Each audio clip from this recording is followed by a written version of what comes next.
Assim, como eu estou vendo que tem umas carinhas novas aqui e que não participaram do módulo anterior, eu estou trazendo aqui só para vocês tomarem conhecimento o que foi o primeiro módulo.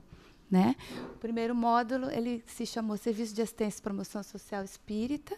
Né? Ele objetivou permitir os trabalhadores da assistência espírita conhecer a memória da história da pobreza, as iniciativas da sociedade para amenizá-la e a mudança de concepção com relação à assistência, como é que isso foi se dando historicamente. Né? E o Edivaldo que trabalhou, e a gente colocou à disposição no nosso blog, tá? Conteúdo, a evolução histórica da assistência, concepções da pobreza, serviço de assistência e promoção social espírita, tá? E para hoje, né, a gente pensou o seguinte, vamos ver se vocês concordam. Esse segundo módulo, tá, que se chama o Serviço de Assistência e Promoção Social Espírita e a Política Nacional de Assistência Social, ele tem como objetivo possibilitar que os trabalhadores espíritas compreendam a política nacional e como esta pode estar presente na operacionalização do SAPS, potencializando sua intervenção metodológica e organizacional. Todo mundo está acompanhando quando eu digo SAPS, o que é? Se alguém não entender, pode ir interrompendo, tá bom?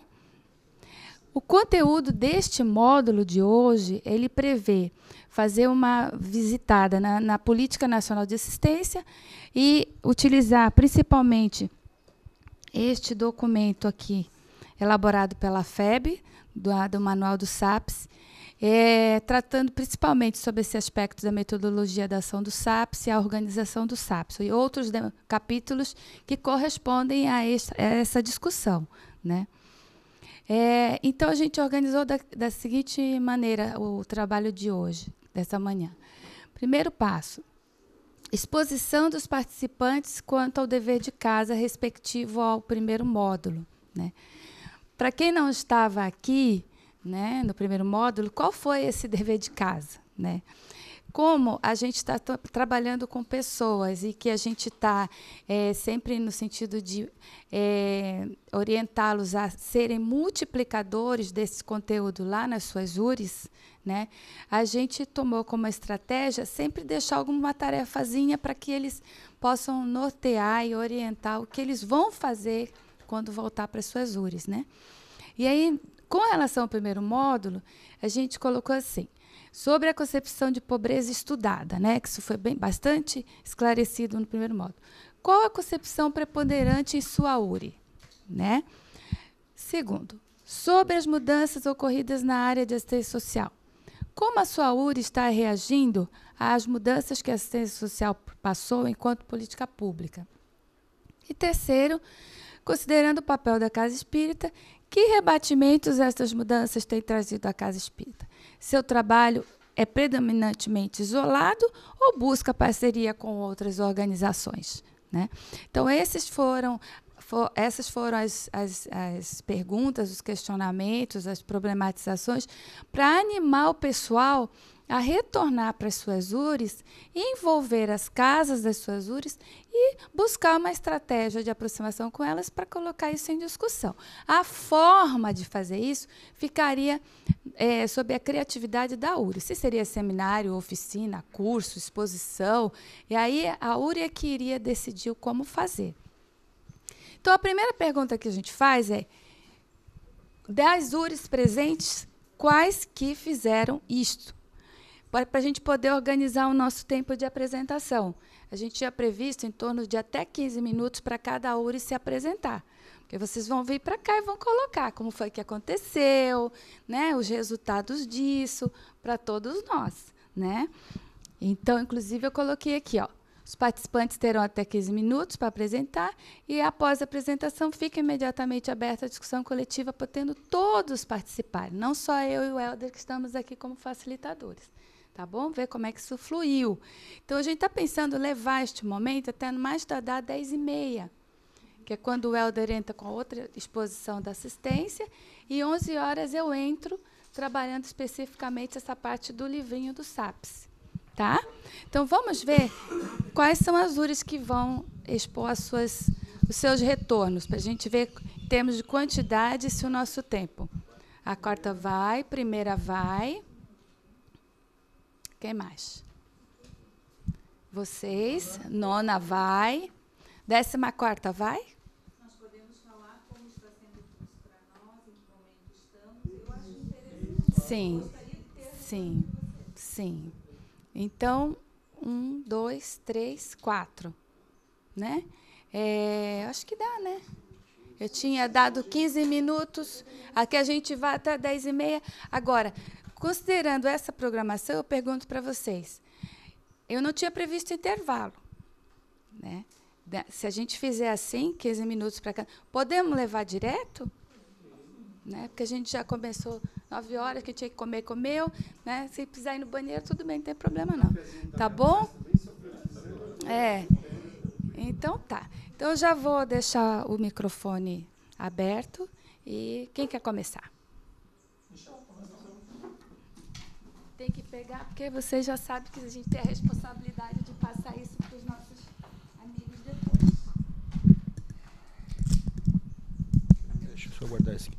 Bom, então, meus caros, na quarta URI, nós temos um grupo de estudos da assistência social que está funcionando desde o mês de abril. Nós nos reunimos mensalmente e a ideia é mais ou menos a gente compartilhar com as demais casas da URI. A gente não está acostumado com o microfone, né? Então é o seguinte, a ideia nossa nesse grupo de estudos é compartilhar essas informações que a gente vem trabalhando nesses últimos 2 anos aqui na VPAS, para que as demais casas que trabalham na nossa URI tenham essa possibilidade de acesso a isso, né? Nós pensamos em seminários, pensamos em outras formas, e entendemos que um grupo de estudos que se reúne frequentemente é uma boa oportunidade de integração, que é o trabalho maior que a gente tem procurado fazer na nossa URI, que é a Rede de Assistência Social Espírita, a RASE, que vai fazer parte do 3º módulo. A gente vai apresentar uma proposta para as demais URIs também. E para facilitar essa integração e fomentar essa integração, então, desde abril temos nos reunido. Das casas da nossa região que trabalham, que tem um departamento de assistência e promoção social espírita estabelecido, nós temos todas elas participando. São cerca de 5 casas que têm um trabalho assim, mais forte, né? As demais casas normalmente participam nas outras. Então, temos tido aí oportunidades bem interessantes de compartilhar essas informações. Então, o que nós fizemos? Levamos essas questões e jogamos, né, colocamos na mesa para que os companheiros das demais casas discutissem isso, né? Eu estava comentando com a Rosana antes de a gente começar, que é interessante essa primeira pergunta: qual é a concepção de pobreza na URI, né? Qual é a concepção de pobreza na nossa região ali do Médio Vale do Itajaí, Blumenau? Nossa URI ela vai de Brusque, Gaspar, Blumenau, Indaial, Ascurra, Pomerode, Timbó. É uma região relativamente de uma capacidade econômica grande e pelo fato até geográfico, Blumenau está localizada num vale. A gente costuma dizer, o Luiz, que é lá de Blumenau, sabe disso, a gente vê que a pobreza em Blumenau está escondida, né? Não se vê pobres em Blumenau, né? Não se vê assim, situações, por exemplo, como favelas ou situações assim de pobreza extrema, né? Mas elas existem, não num grau tão grande como a gente vê em cidades maiores, mas nossa região ela tem uma situação de pobreza estabelecida. E na conversa com os nossos companheiros da quarta URI, nós colocamos assim algumas vamos dizer, classes de pobreza que a gente identifica na região. A primeira são de pessoas literalmente miseráveis. São pessoas que historicamente vêm numa situação de pobreza familiar, que se arrasta numa situação de bastante tempo. Na nossa casa, nós atendemos famílias lá que são usuárias da nossa casa há muitos anos. Vem mãe, a filha já está participando e assim são pessoas que dificilmente vão conseguir sair dessa situação, mesmo que elas tenham um auxílio, uma capacitação profissional, dificilmente vão conseguir sair. E nós, dentro da doutrina espírita, sabemos por que as razões de determinadas famílias terem essa condição, né? Nós temos uma outra situação de pobreza aparente na cidade, na região, dos migrantes, pessoas que vêm de outras regiões atraídas pela oferta de empregos, que é abundante. Em Blumenau hoje está sobrando emprego, literalmente sobrando emprego. Você não tem mão de obra para trabalhar nas indústrias, na área de serviço. É difícil. Uma pessoa, por exemplo, uma pessoa que quer contratar uma empregada doméstica em Blumenau, nós temos um curso de capacitação na nossa casa para empregadas domésticas e não temos pessoas para fazer o curso. Tem lista de espera de pessoas querendo contratar e não tem gente para fazer o curso. Então, literalmente sobra emprego na cidade. É impressionante. E isso atrai muita gente, né? Gente do interior do Paraná, tá vindo gente do Nordeste, da Bahia, tem muita gente da Bahia vindo para a região nossa região. Só que eles vêm sem qualificação nenhuma, muitas vezes sem saber ler e escrever. Então, essas pessoas chegam na cidade, não conseguem emprego, né, e ficam vivendo numa condição de subhumana, né, em condições realmente bastante difíceis, né, são atendidas na cidade, né. E outra situação que é bastante comum na nossa região, que o custo de vida da região é bastante alto, relacionado com outras regiões, né. Nós temos na nossa casa, atendemos famílias que pagam 500, 600 reais de aluguel em barracos, literalmente em barracos. Uma kitnet custa 400 reais em Blumenau para alugar, né? Mas isso em condições, eu não estou falando kitnet de padrão, estou falando kitnet é quarto e banheiro e complicado. Então você imagina, 400, 500 reais para uma pessoa ter que gerar isso para poder pagar um aluguel, é complicado. Então, a pobreza na região de Blumenau e ali do Médio Vale, ela é bem característica nesse sentido. Falta de qualificação, pessoas que historicamente estão numa linha de pobreza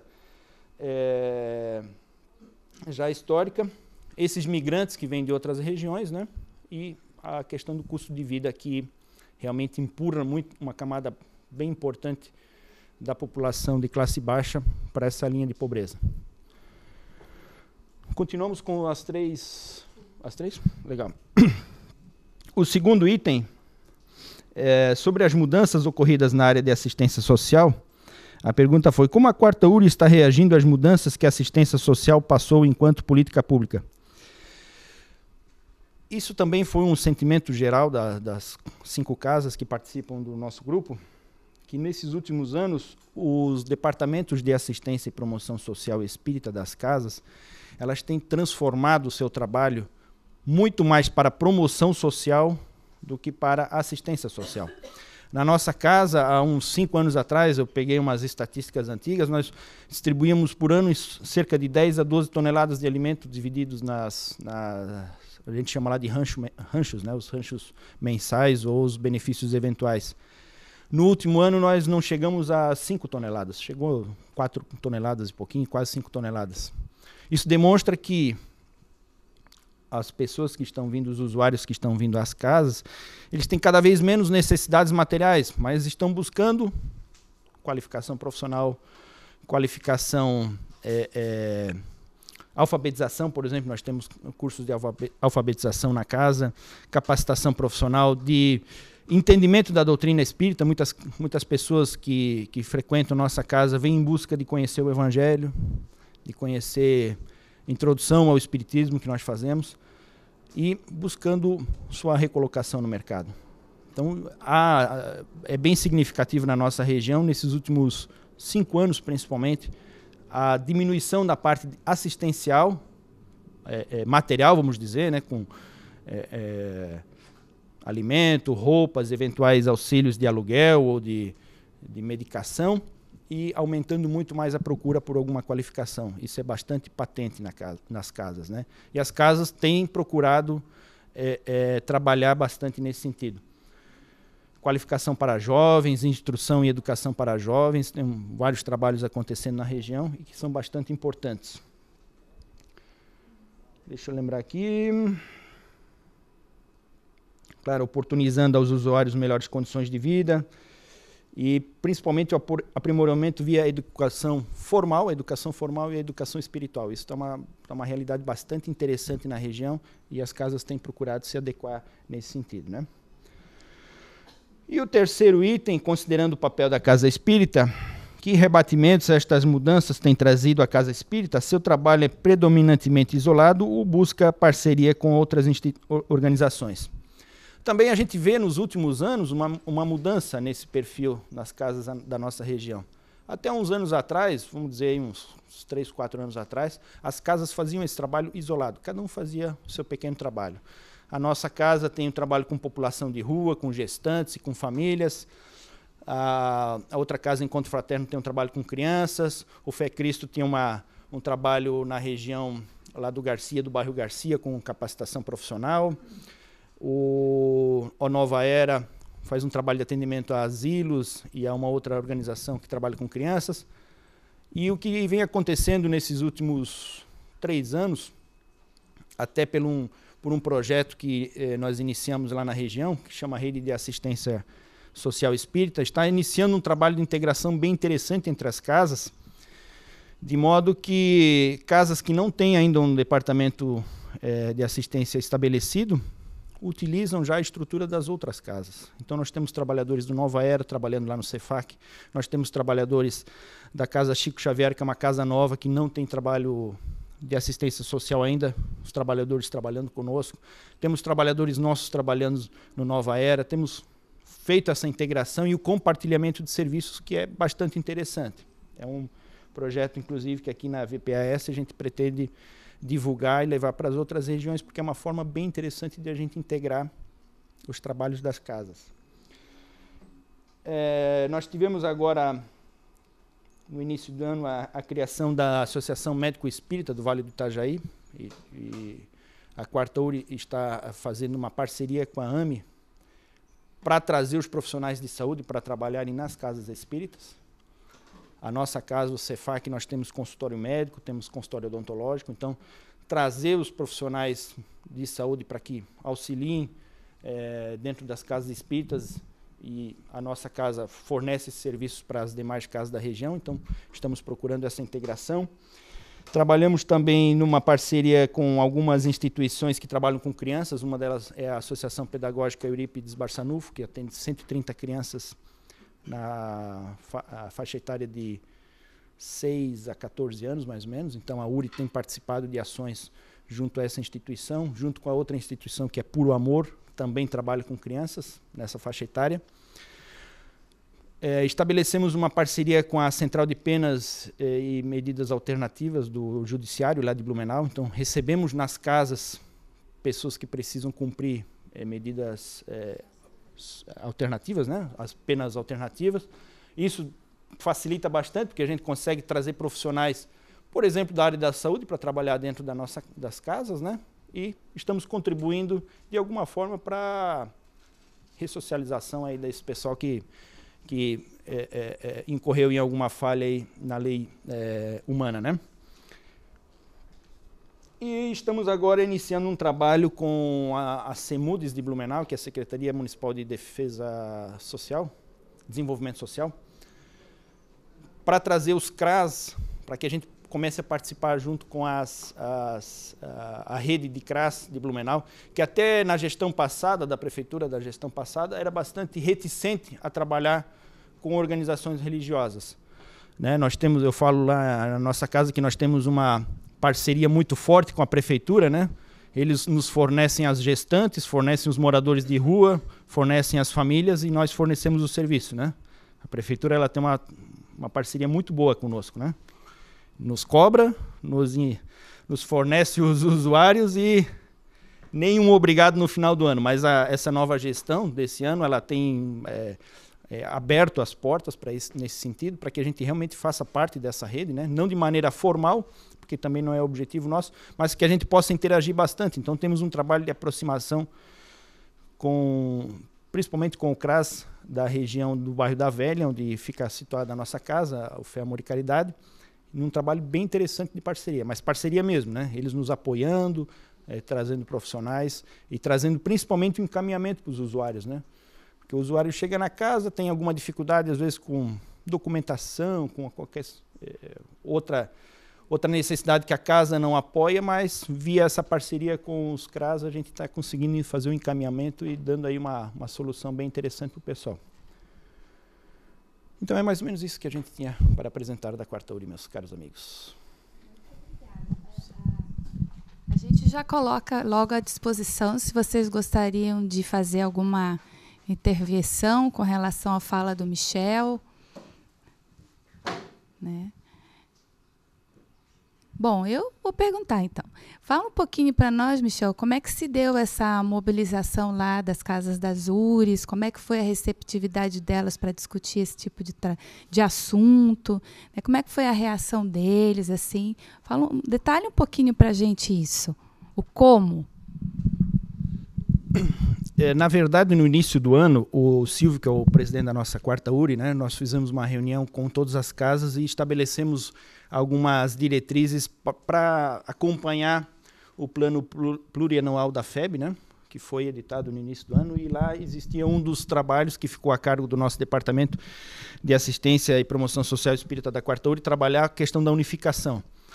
No debate que nós fizemos com as casas, naquela oportunidade, surgiu essa ideia de a gente fazer um grupo de estudos da assistência social, porque a assistência social, infelizmente, nas casas, e nós aqui, trabalhadores da área, sabemos disso, que a assistência social normalmente é vista como, não é vista como um departamento da casa, né?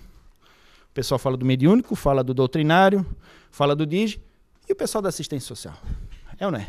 É o pessoal que dá cesta básica, que mexe com os pobres, mas não... E o trabalho justamente nosso é mostrar que a assistência social é tão importante quanto qualquer outro trabalho da casa, né? Casa espírita não é só mediúnico e doutrinário, é também assistência social.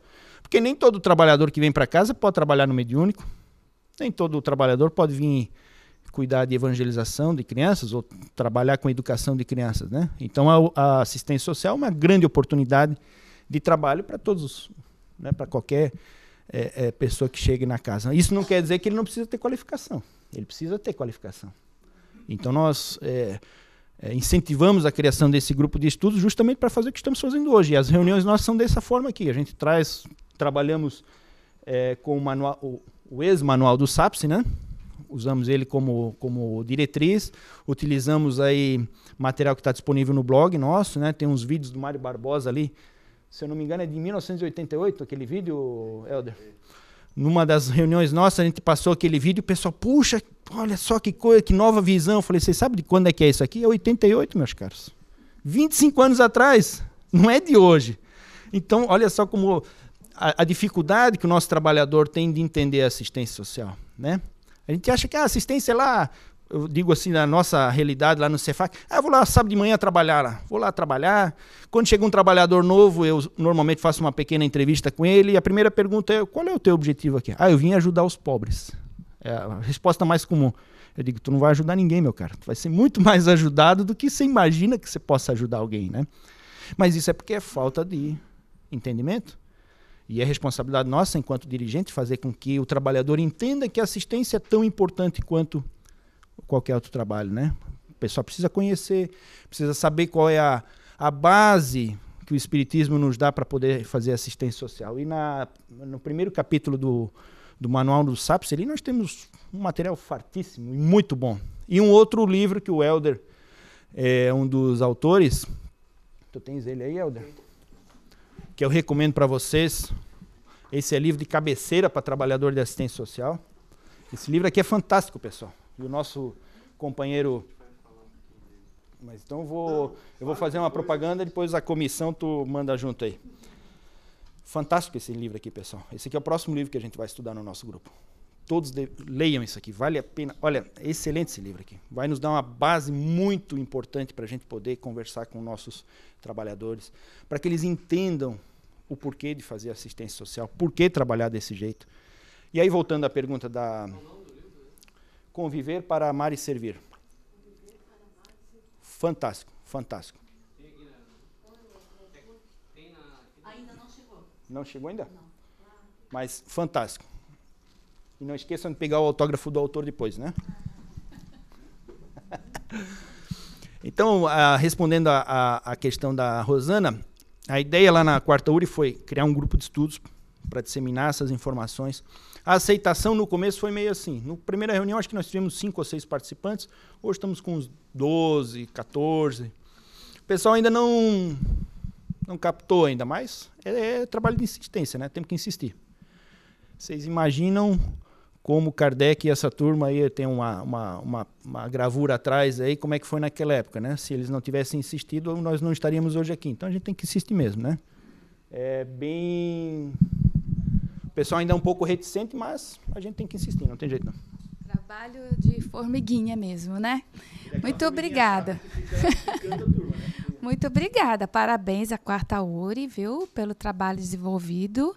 Né? Acho que foi muito importante o depoimento de vocês, porque uma coisa interessante dentro da nossa área é justamente a gente procurar ouvir como é que estão acontecendo as experiências, os desafios, as conquistas, e o que a gente pode também, aí, com essas experiências, olhar para nós mesmos, como é que a gente está se voltando para o trabalho na casa, como é que a casa está organizando isso, em que nós podemos melhorar, em que nós podemos ser parceiros, até buscar aquela casa, né? Se aproximar, trocar ideias, né? Então, está muito bom o trabalho, o retorno que vocês deram para nós. Eu vou passar logo aqui para a primeira URI, para então vocês apresentarem o retorno de vocês para nós. Então tá. O tempo tá. Então tá.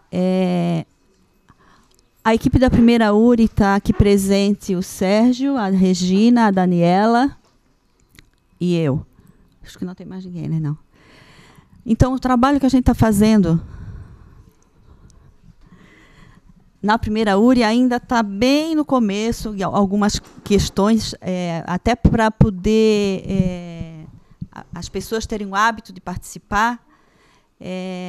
Aquilo que o Michel já falou ali anteriormente, que eu não vou repetir, né? Então, para a gente poder fazer a reprodução do que a gente aprendeu no primeiro módulo, nós fizemos 3 encontros. O primeiro dele foi Evolução Histórica da Ciência Social, Concepções de Pobreza e Modelo de Proteção, que foi o que o Edivaldo trouxe para a gente. Tiveram 8 casas presentes e 20 participantes. O segundo encontro que a gente fez foi no dia 10 de agosto, Modelos de Proteção Social e SAPS. Dessa vez reduziu um pouco o número de casas, também o número de participantes. E o terceiro que a gente fez no mês passado, o SAPS e as Políticas da Assistência Social, 4 casas, 11 participantes. O que a gente sentiu? Que ainda os trabalhos estão assim bastante focados ainda na questão do trabalho de assistência material. As próprias casas que estavam ali presentes falaram. Claro, tem uma ou outra que já está tendo uma relação melhor com a própria trabalho do CRAS, com a própria prefeitura, né? Mas a maioria delas está bem... algumas estão até reticentes com relação a essa questão, né? Então, a gente vai passar para a primeira pergunta. Então, o que é que se chegou à conclusão?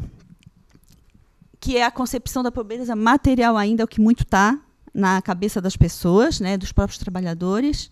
A preocupação ainda é buscar suprir essas carências materiais. E ainda a criatura não é olhada como esse ser integral que a gente aprende com a doutrina espírita, né? O olhar ainda é muito nas necessidades materiais. Infelizmente, ainda está assim, né? A maior barreira que a gente percebeu é os próprios preconceitos que nós, trabalhadores, trazemos com relação à assistência, que ainda é aquele da pessoa, do coitado, daquela pessoa que parece que não tem outra possibilidade na vida, não consegue enxergar o ser como ele é, né? Então, trazem crenças bastante fortes em relação a essa atividade voluntária, que pode ser feita de qualquer forma, né? É importante tu estar ali e fazer. Então, isso acaba estabelecendo critérios equivocados para poder fazer a própria assistência. As pessoas acham que não tem que ter tanto esse cuidado do planejamento, de fazer a coisa como toda atividade na casa espírita é feita, né? O doutrinário tem seus cuidados, o mediúnico tem, a evangelização tem, por que não ter com a assistência social? Então, teve até uma menina, a gente colocou isso aí porque foi bem comentado, sobre a questão que a maior pobreza é ainda a de entendimento da própria do próprio trabalhador espírita. A segunda questão, Rosana, não sei se querem fazer alguma pergunta sobre isso. Como a sua casa está reagindo frente às mudanças que a assistência social passou enquanto política pública? A maioria das casas desconhecem realmente ainda isso, né? Então, estão aprendendo a conhecer as políticas públicas de assistência e uma ampla maioria desconhece mesmo o que a lei fala. Sequer pegou ela para ler, né? Em compensação, as casas estão começando a conhecer as mudanças e a política de assistência, aquelas que estão começando, né? E estão vendo positivamente essas mudanças, aquelas que estão se interessando e têm buscado se informar a respeito. Tudo ainda é muito novo e há muito caminho a percorrer para entender essas mudanças sociais. Claro, tem algumas casas, por exemplo, a casa que a Daniela trabalha, a União Fraterna, já fazem um trabalho que já tem um pouco de contato, se quiser falar depois um pouquinho, Daniela, sobre isso. Tem a Associação Espírita, que o Helder e a Rosana também trabalham, que fazem um trabalho com população de rua, que já foi comentado aqui, né? Mas, sim, é muito gato pingado, assim, né? E mesmo assim é bastante isolado, assim, as casas ainda não se conversam a respeito, né? E a terceira, sua casa tem buscado a rede de serviços assistenciais. A grande maioria não tem buscado. Isso aí já foi uma consequência da própria resposta da anterior, né? Umas porque estão estruturando ainda o departamento, outras porque ainda estão conhecendo a lei muito recentemente e outras porque desconhecem que existe a rede. Há ainda, por parte das pessoas envolvidas no trabalho espírita, muita incredulidade e decepção em relação aos serviços públicos. As pessoas confundem muito política partidária com política de assistência, né? ou como uma forma de ação, de intervenção do Estado, né? Tem bastante dificuldade para compreender isso. Não conseguem, acho que foi um ranço muito forte que o movimento espírita criou, que eu acho que isso a gente tem que investir nesses esclarecimentos que parecem básicos e parece que estão bastante claro para as pessoas, mas não é bem assim que funciona. Há algum exemplo de casas que procuram a rede e tanto faz eles procurarem a rede, como a rede também procura, né? Lá no caso da Daniela também, na União Fraterna. Quer falar um pouquinho, Daniela?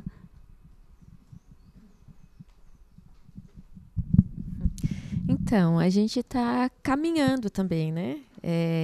Se arrastando. Porque se a gente for pensar, tem bem essa questão de procura, tanto do CRAS para a nossa casa, quanto o inverso, mais do material, né? Então, o que a gente faz, as tentativas, nós tivemos 3 tentativas para fazer essa parceria com o CRAS.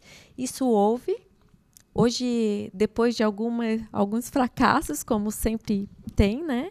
Alguns tropeços, a gente começou, sim. Mas o que foi bem assim, importante, como é uma casa nova, foi o primeiro EASESC. Então, a assistência social lá da nossa casa era uma pessoa. E quando ela foi a Blumenau, ela voltou maravilhada com esse novo olhar. E ela pensou, nossa, vamos chamar essas pessoas que têm vontade de trabalhar com assistência social. E foi aí que a gente fez, ela reuniu algumas pessoas, separou em departamentos, e a gente mensalmente faz reuniões, tá? Cada um tentando contribuir uma maneira de olhar esse ser de uma forma integral. Claro que não é fácil, a gente tropeça e ali mesmo no nosso grupo tem uns 3 que têm essa nova visão, outros não. Por isso a importância de cada casa chamar ao máximo essas pessoas para estudos, que eu achei ótimo, né? Essa ideia de estudar para esses encontros da assistência social, porque assim, e batalhar que que a assistência social não seja vista lá como foi falado, né? Uma segunda porta. Não, tem que ser a porta de entrada para tudo ali. Então, é algo que a gente tem que batalhar, sim, e persistir para que isso aconteça e a gente possa fazer um trabalho. Um trabalho de aprendizado, que é mais nosso também, e fazer acontecer, fazer essa diferença, né, com base na doutrina espírita. É isso. Também o Amor e Humildade também tem um trabalho com moradores de rua. Não sei se a Regina quer também fazer um comentário, porque são assim as casas que têm um trabalho um pouco mais diferenciado, que é a União Fraterna, o Amor e Humildade e a Associação Espírita, né? Mesmo assim, Uma pergunta, então, Albertina, e a CERT e a CEOV? então, São instituições tradicionais. Então, na verdade, aquelas casas Repita. que estavam presentes... Só um pouquinho. A CERT e a CEOV, instituições tradicionais da região, elas participaram, vocês têm buscado algum contato ou consultoria, até mesmo para auxiliar de alguma forma, se possível, se necessário? Tem que esperar. Então, na verdade, assim, o que a gente está colocando foram daquelas casas que participaram e que tiveram presente na discussão. Tá? Então, assim, não teve a CERT, não teve a CEOV, embora tenha um trabalho assistencial, né? Mas não estiveram lá presentes. Tá? Uma coisa que foi bastante discutido, gente, que eu acho que foi fundamental, é aquela proposta que o Edivaldo faz, que foi feito no nosso primeiro encontro, que foi essa discussão sobre o nosso olhar sobre a pobreza, a concepção nossa enquanto trabalhador. Tá? O Michel colocou aqui, né, que Blumenau, enfim, é uma situação diferenciada. Isso vai também se dar em outros locais, Florianópolis também, já mudou bastante. A gente não tem tanta pobre procurando a casa espírita para buscar assistência social. Mas a nossa concepção de pobreza, será que se atém só a essa visão de olhar, né, uma pessoa que chega, muitas vezes mal vestido, e encaminhá-lo para outro dia do centro espírita, né? Então, essa proposta que o Edivaldo colocou para a gente refletir sobre a nossa concepção de pobreza, como que a gente vê o pobre que chega na nossa casa espírita, como que ele é tratado, esse nosso olhar, se a gente vê ele como um espírito nesse processo que também precisa do doutrinário, que também precisa do mediúnico, que também precisa da assistência social, que precisa ser bem recebido. Eu acho que essa discussão em torno da pobreza, da nossa concepção, foi muito importante. Poucas casas participaram, é verdade, e muitos trabalhadores, mesmo dessas poucas casas que participaram, nunca tinham ouvido falar, até os nossos encontros, sobre essa nova leitura da assistência social, ou seja, a nova concepção enquanto assistência como direito do cidadão e dever do Estado. E é impressionante como as pessoas se modificam na sua maneira de ver a coisa, né, a ponto de pedirem nas suas casas encontros particulares com o pessoal da assistência que não foi. Então, ao tomar conhecimento de todo esse olhar novo da assistência, essa discussão sobre a nossa maneira de ver o pobre que chega na nossa casa, tem sido muito importante. É um trabalho ainda onde a gente recebe poucos companheiros que ainda não dão importância, mas não vão por quê? Porque vem assistência dessa forma ainda, como da cesta básica, da roupa, da isso, daquilo, né? E acham que isso pode ser relegado ao cantinho do centro espírita. Mas é um trabalho tão importante quanto, né?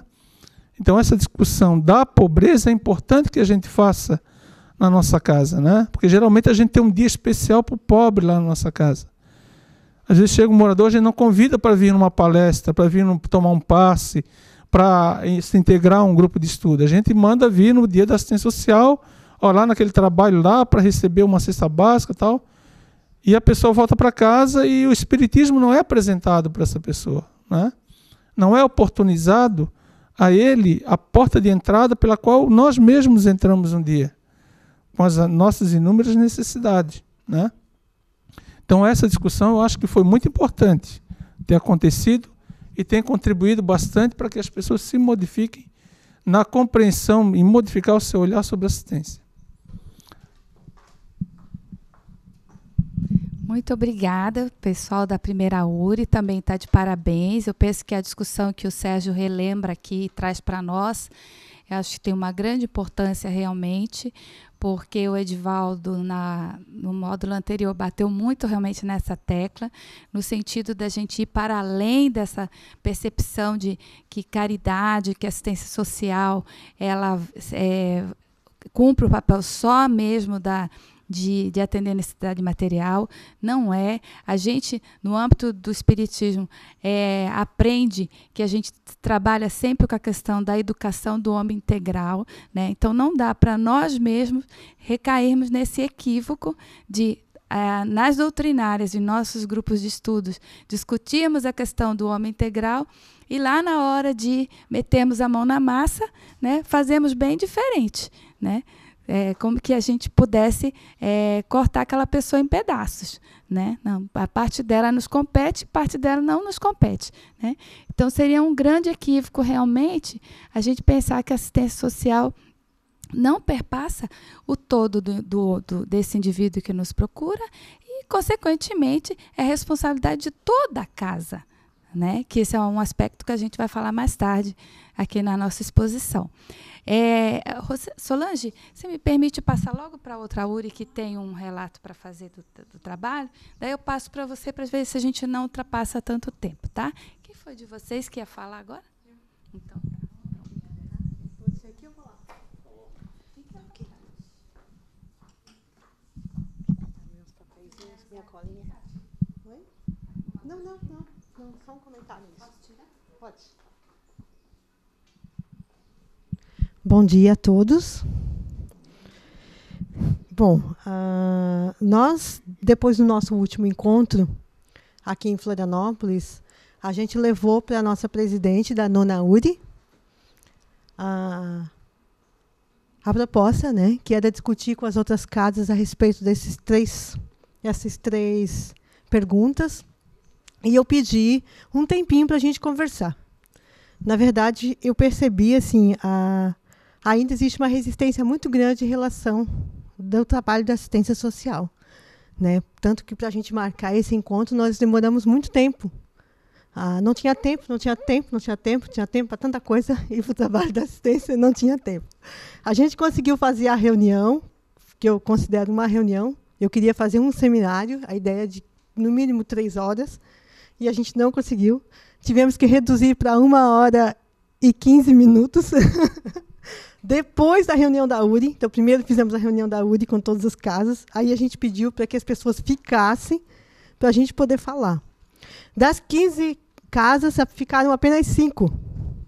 As outras não participaram. Então, a gente colheu as respostas, né, de acordo com o que essas 5 casas. Então, quer dizer, eu não acredito que seja a realidade ainda, né? Mas, enfim. Dessas 5 casas, a gente começou com a pergunta que o Edivaldo fez, que eu achei de suma importância, que ele fala assim, como inserir o pobre na casa espírita?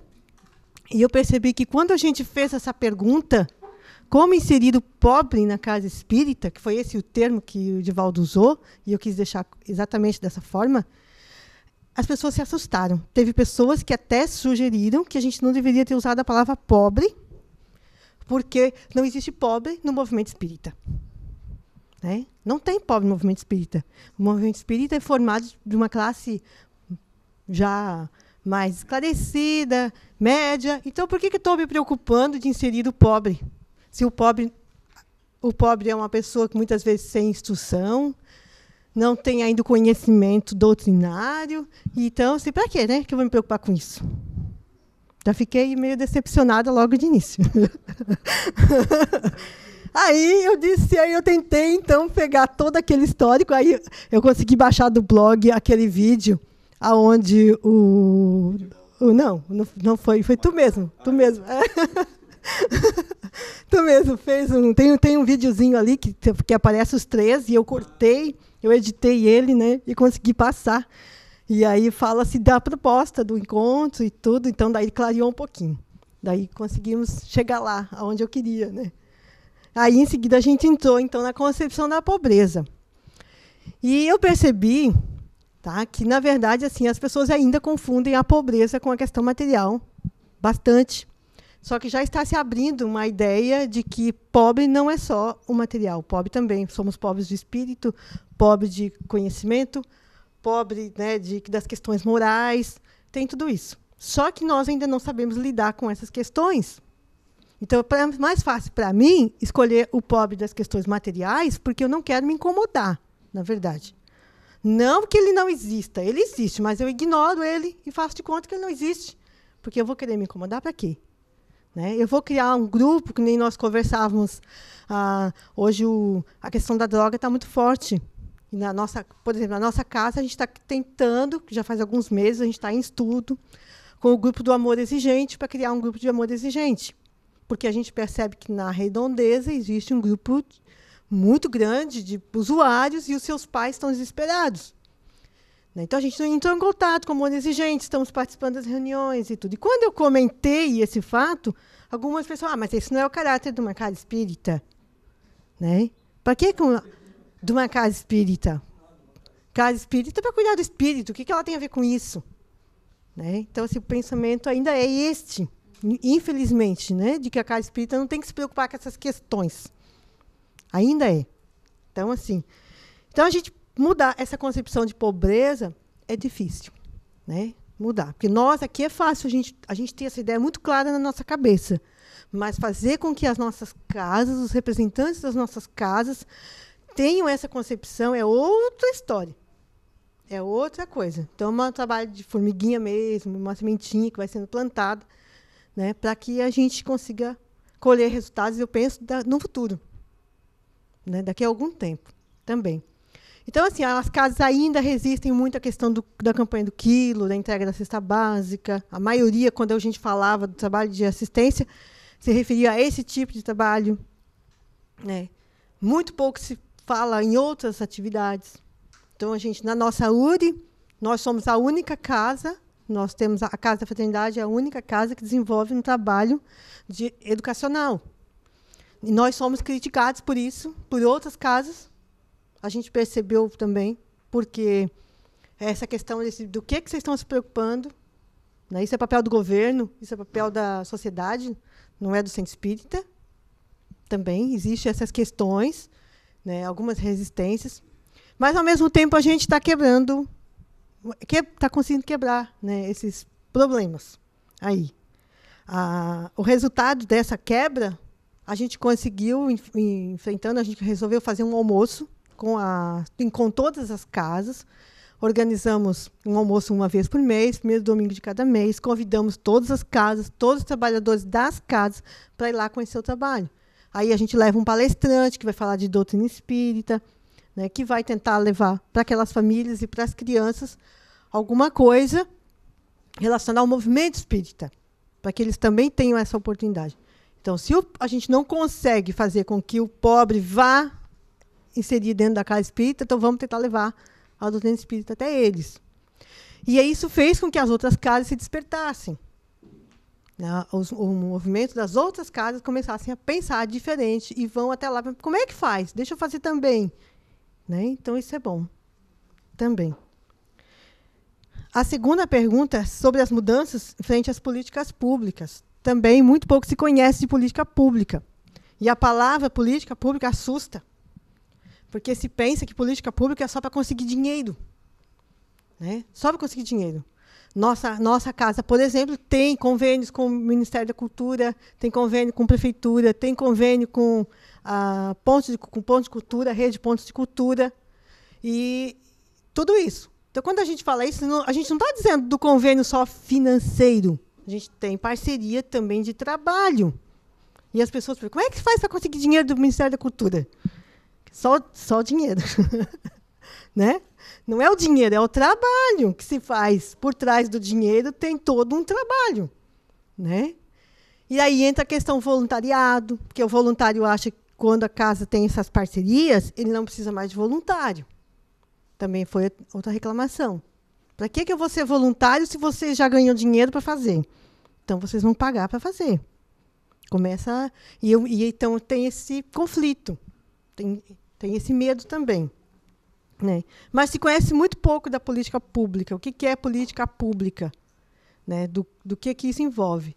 Primeiro que como nós somos um centro espírita, né? Então se entende que se o centro espírita estiver envolvido com a política pública, ele vai se tornar uma instituição pública, né? Nesse sentido mesmo, né? Estatal, e tem medo de se perder as suas características.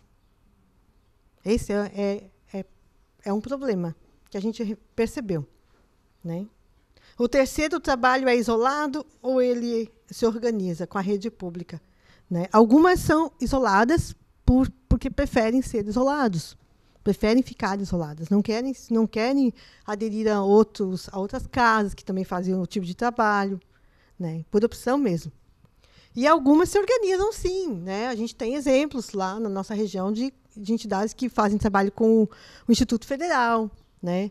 Tem o Luz, Paz e Caridade, que é um centro espírita antigo da cidade, que, por exemplo, eles não têm um trabalho de assistência social organizado, mas eles têm trabalhadores que eles fazem alguns movimentos na universidade, e lá eles conseguiram trazer alguns cursos para a favela próxima, né? E eu achei interessante que ele não precisou se formar um trabalho propriamente. Foi pessoas do grupo que se organizaram para isso, né? Também. Já a nossa casa, a Casa da Fraternidade em Araranguá, ela já teve dificuldades com a rede pública, com o CRAS, com tudo isso, por questões, a gente vê, de divulgação mesmo, né? Porque assim, como a nossa casa tem um trabalho um pouquinho maior, ela acabou se tornando uma concorrente do CRAS, né? Então, as secretarias públicas não têm interesse em investir lá, fazer um trabalho em parceria, se eles não vão aparecer, né? Em questões políticas mesmo. Isso pesa bastante. Nós percebemos aqui, faz o quê? Uma semana, mais ou menos, nós recebemos uma proposta, por exemplo, Secretaria de Habitação, né, do município. A gente foi ao gabinete, conversamos e tal. Aí ele tem aqueles cursos do Pronatec, que nós estamos tentando, já faz 1 ano, implantar na entidade. E a gente gostaria de levar, né, para a nossa população e tudo, e a gente não consegue de jeito nenhum. Sempre tem um empecilho. Sempre tem um empecilho. Aí o secretário nos chamou e disse, olha, nós temos alguns cursos, a gente só faz se você fizer isso, né? Então, assim, quer sempre fazer uma troca, né? Sempre quer fazer uma troca política em relação a isso. Daí a gente não aceitou e não conseguimos os cursos. Aí, essa semana, a gente soube que outra entidade lá, né, ganhou os cursos, está fazendo tudo bem. Então, a gente fica triste com isso, né? Então, essa é a questão política mesmo. Como o centro espírita não se envolve politicamente, não é interesse dos órgãos públicos que a gente participe. Então, é só por esse motivo que a gente não consegue, mas não que a gente não esteja à disposição, né? A gente se coloca à disposição de trabalhar, mas a gente não consegue em função disso, né?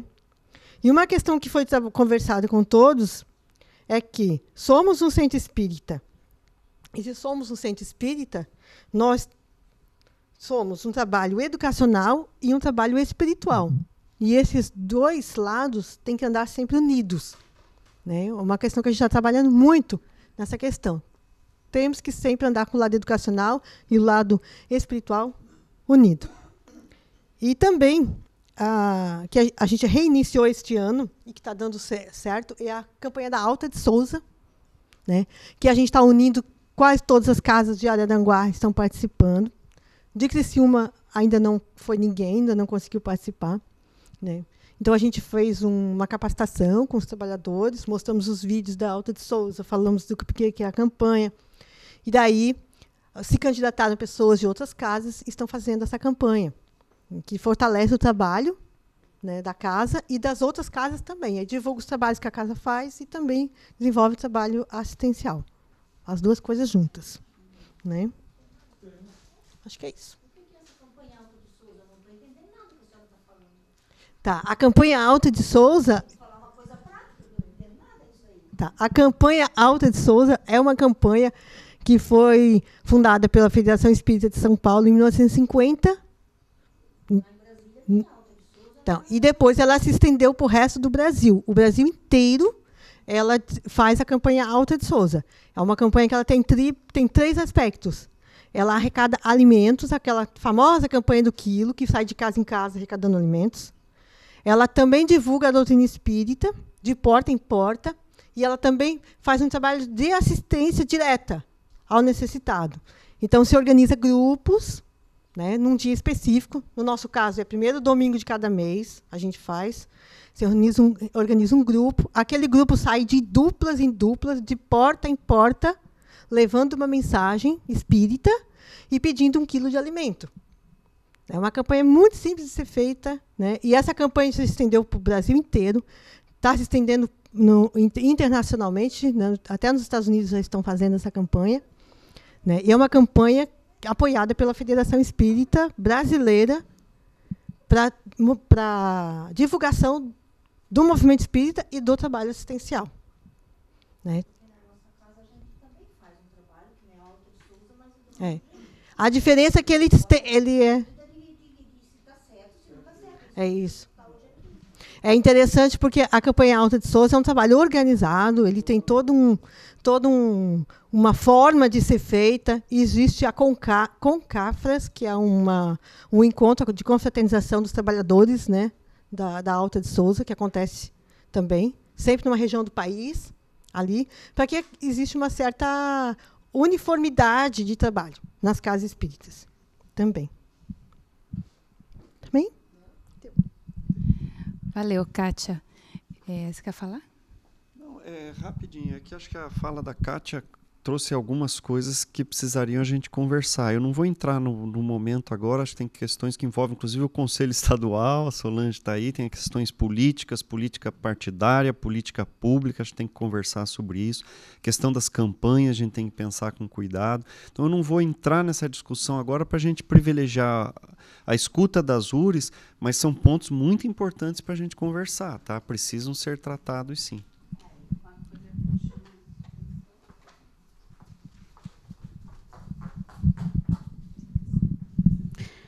E uma questão que me chama muito a atenção é...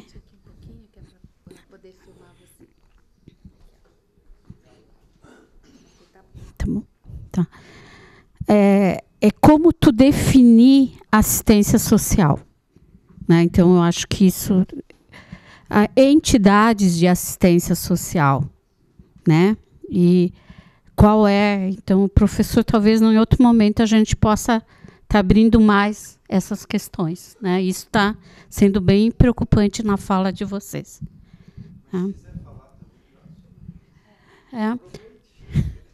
Que eu gostaria mesmo de finalizar para aproveitar a fala das outras para ver se complementar, tá? Eu vou passar... antes eu quero parabenizar também, assim como fiz das outras, a Kátia, representando a Nona URI, realmente pelo trabalho que já é bem amplo lá, né, e tem possibilitado uma articulação grande. Assim, acho que não é de hoje que a gente vem acompanhando um pouco a história dessa URI, no sentido da luta pela articulação entre as casas, né, pelo fortalecimento do trabalho, para que eles consigam buscar uma unidade dentro da diversidade, né, porque a gente sabe que as diferenças são naturais em termos de pensamento, de posicionamento, mas nada como a gente ter a oportunidade da informação, da troca, do diálogo, para que a gente possa realmente está buscando uma unidade entre as nossas ações, que é isso que a gente tem tentado fazer através da VPAS. Um dos nossos grandes intuitos é realmente buscar essa aproximação com as URIs, ouvi-las, né, possibilitar a informação, a capacitação, para mostrar que muitas coisas já mudaram no âmbito da assistência social, né? E que, como é um processo, como tudo realmente tem a ver com essa questão da evolução, né? Das mudanças, e isso é importante na nossa condição humana. Então, uma das nossas tarefas é estar acompanhando isso, né? Buscando interagir com essas mudanças e ver até que ponto nós temos condições de acompanhá-las, né? Qual é a nossa infraestrutura, qual é o nosso aporte em termos de conjunto de pessoas, de parcerias, porque a gente sabe que um trabalho dessa natureza é um trabalho muito complexo, muito difícil, né? Muito realmente cheio de desafios, como já colocou aqui a Kátia e outros companheiros, né? Mas que não significa que sejam desafios impossíveis de serem superados e que vão impedir que a gente caminhe, né?